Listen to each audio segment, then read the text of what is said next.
Hi everyone, and welcome back to this channel. And today I'm going to walk you through how to use Fiverr promoted gigs. Now, plus the mistakes you need to avoid. So let's get started.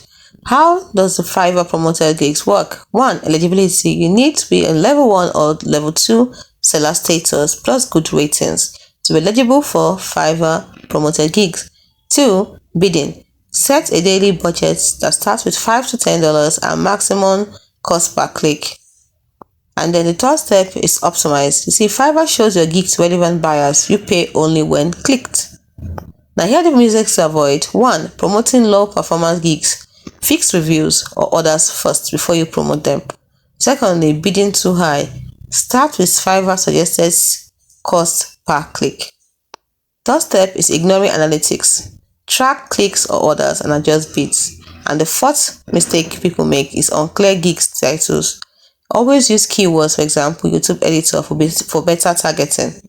Here's a pro tip. Test with small budgets, pause underperforming gigs and scale winners.